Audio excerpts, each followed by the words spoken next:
Don't forget to like, follow, subscribe, and turn on notifications so that you will receive alerts when there are new episodes. Go get it. That's what I tell them. Look, I've been grinding for so long, I wake up and chase my goals. I go out and I go get it. How to code, that's all I know. I don't succeed, then I don't breathe. Success, what does it mean? If I conquer all my goals, then I'm living out my dream. Dig deep, go out and get it. Success Chronicles. Compete until it's finished. Success Chronicles. Go take care of your business. Success Chronicles. It's deeper than just winning. Success Chronicles. Hey, what's up, everybody? This is Chip Baker coming to you with another episode of the Success Chronicles. Truly excited to have Miss Ashlee Boothe on with us today, an amazing lady doing some great things in education. And I'm so excited to have her on to highlight her and share her journey with you. So first, I just want to say thanks so much for taking the time to interview with the Success Chronicles. Absolutely. Thanks for having me today. Awesome. Well, let's dive into it. I know when we connected, got to know each other a little better, shared a little bit about your journey and some of the amazing things that you've been blessed to grow through, as well as achieve in your life. But if you don't mind, just sharing a little bit of, of that with the audience so they have an idea of who you are and what it is you do. Sure. So I am a mom. First of all, I like to tell people that that is my number one joy. That is the most exciting thing I have in my life and the thing I'm probably most proud of. Aside from that, I'm a teacher of over 15 years. I've been an assistant principal, curriculum director. I also work for Texas A&M International, where I serve as an adjunct professor in principal education program.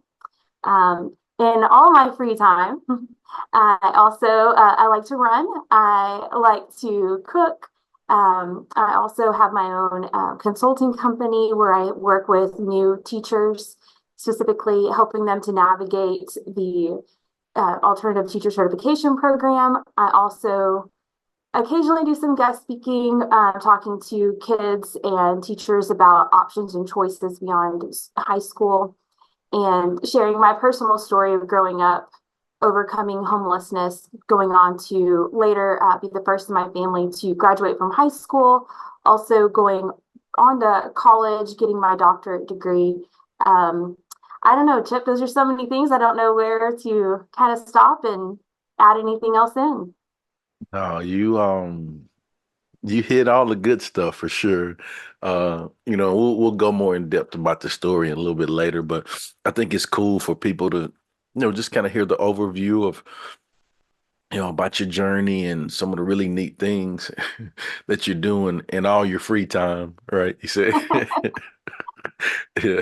Hey, just hearing you say all of that got me tired. Just hearing that. I hear Well, that a lot. yeah. Well, what are three things you've accomplished in your life that you're proud of? Well, like I said earlier, my kids are my number one priority. They're my most important thing and thing that I'm proud of in all of my life. I recently authored a book. I find that to be a great joy and something that I am very proud of. It's something that I worked on for several years. It's called the Model Classroom Approach. And basically, you are taking your exemplar teachers and creating an exemplar classroom based on structure, policies, procedures, all the great things that you have on your campus going on that you want to see replicated in other classrooms. I'm That's also awesome. super proud of getting my doctorate degree. As I said earlier, I'm the first in my family to graduate from high school. Both my parents only made it to the 8th grade. So just graduating from high school was a big accomplishment for me. When I talk to students, I share that one in four high school seniors will not graduate on time with their class. And so for me, I really probably should have been one of those students. And so to say that I not only graduated, but went on to become a doctorate in education, I think that that is a huge accomplishment for me. Oh, wow. Just hearing you discuss your journey and hearing you talk about the amazing things that you're proud of, I would consider that to be hugely successful. So let's talk about success. What is your definition of success? For me, success is achieving those goals that you set out for yourself. And for me, I'm always raising the bar and looking for what's next. So when I first learned or heard from my mom in high school, college is not really for our family. We don't really do that. Wow. Um, I said, okay, challenge accepted. For me, that was number one. I'm gonna go to college. Nobody in my family has done it, not aunts, uncles, anyone else that I knew had chosen that journey for themselves. And so for me, that was number one. And so I'm always looking for what's the next bar, what's that next goal, how am I going to reach that? And then also, how do I use that as a personal learning tool for my own children at home and then the students and teachers that I work with? Um, my uncle always shared with me that you want to take the best things from your own childhood and add to that as you're working with your own children, setting up them for the next generation of success. So for me, success means that I'm going to be always raising that bar and having that drive to continue reaching my goals. And I love that. I love that. That's so good. What just hearing you talk about, the things you learned from your uncle and, raising the bar, what drives you? For me, it's that internal desire to be happy, to be successful, to have something more for my kids than I had growing up, to be able to offer them a better life for me. And that takes a lot of dedication, sometimes some sleepless nights. Um, I'm constantly writing out what those goals are. I'm sharing it with my family, not just my husband, but my two children. They're 9 and 12, and they are every bit of the success that I have had because everything I have done has been for them, for my husband. I even put that in my book dedication. And my 12-year-old son, he said, "Mama, can I have a book too? Will you sign it for me?" And I said, "Baby, what do you want a book about school leadership for?" He says, "Because you did it, Mom, and I'm proud of you." So for me, achieving that success is 100% for my children. Yeah, that's a great accomplishment. I think I talked to you about, I'm an author as well, and I've done like some compilation collaboration books, and it's nothing better than seeing the children or the loved ones of the authors like see the book and actually see mom or dad or uncle or brother in that book. Like it's something, it does something, but I think it also shows them that it's possible, Mhm. right? Absolutely. Yeah, it shows them that it doesn't matter the things that have happened in the past, the mistakes we've made.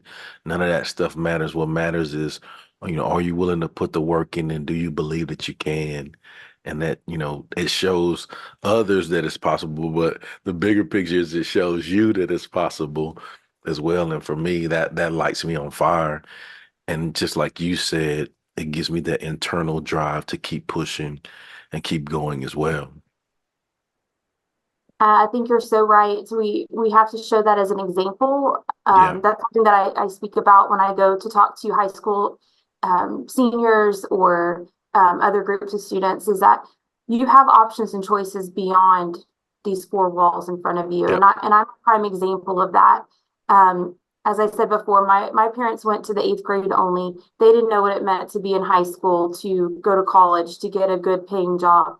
Um, we were always very poor growing up. We had to make our own little family successes. We had to share in the little joys that we could.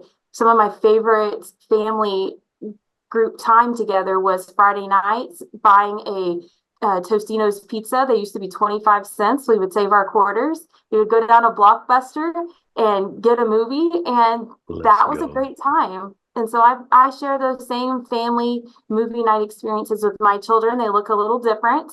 That we get order out You pizza, you can or get the good now we're pizza streaming. now. Huh? Yeah, yeah, I can afford the good pizza. For giggles, I bought the Tostitos pizza recently, and my kids were like, "What is this? It's square. Why is it square?"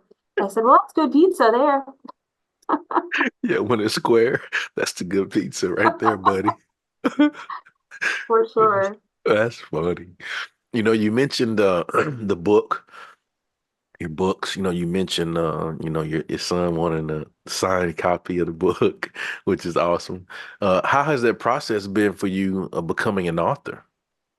And it was very exciting. For example, I thought, you just sit down, you write it, and it just writes itself. No, there's a little bit more to Yeah. that. A lot of back and forth, I would say, with the publisher. What more can I add to it? How can I add those real life examples to fit in and really captivate an audience? I think it was a really neat and fun experience, a long labor of love for sure. That's awesome.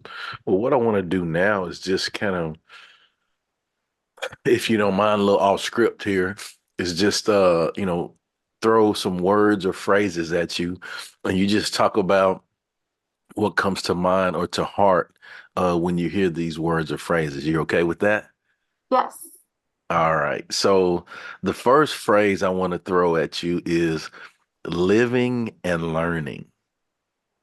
Living and learning. So to me, that means continuous improvements, constantly learning and growing. Um, when I graduated with my doctorate, my husband said, "What are you going to do next?" And I said, "Well, I think I've done it all." And he says, "I'm sure there's still something you want." So I graduated in December. That following January, I'm enrolled at Lamar for my superintendent certificate. I am constantly believing that there's more to learn. It doesn't matter what the subject area is. I want to learn more about it and just grow professionally and as a person. So good. I love that. All right. The next phrase I want to give you is making adjustments. Ooh, making adjustments. Okay, this reminds me back to my principal days. Okay, Mhm. so I used to live and breathe by my Google Calendar. If it wasn't on the calendar, it didn't get done. It had to be scheduled. But also, you're also going to have those pop-up emergencies that come up. So for me, that means being flexible in what that day brings. Knowing that you're probably going to get a call from little Johnny who's running out the door, going down the hall. We need help. We need assistance. There's a parent that needs to speak to me right away. So just being flexible. It's good. I love that. All right, so this last one I want to give you, I want to pause a little bit and then I'm gonna lean in and tell you, hey, this is a good one right here. Right. So this is the good one. So the last one I want to give you is legacy. Legacy reminds me of just what I want to leave beyond when I'm gone, what I want others to think of me. And first of all, I spoke a lot about my children. So I want my children to know and appreciate everything that I have done for them, to give them a good life, to hopefully appreciate the things that maybe I didn't have growing up and maybe things that they get to have that's beyond. And then I hope I leave a legacy behind that I'm a strong instructional leader, that I am somebody that others can go to for help and assistance in the classroom, maybe growing new teachers or growing the next group of principals. So good. Well, as we close, I'd love for you to get an opportunity to share with the audience where they can go follow you, check you out, show you some love, and get those books. Yes. So my books are available on Amazon. It is the classroom or model classroom approach right here. And I'm also on Instagram, AB Teacher Consulting, same name for LinkedIn, Twitter, and Facebook. Awesome, awesome, awesome. Well, again, I just want to say thank you so much for taking the time to interview with the Success Chronicles. Truly appreciate it, and I wish you continued success. Thank you. All right. And thank you guys for checking out this episode. We'll see you next time. God bless. Go get it.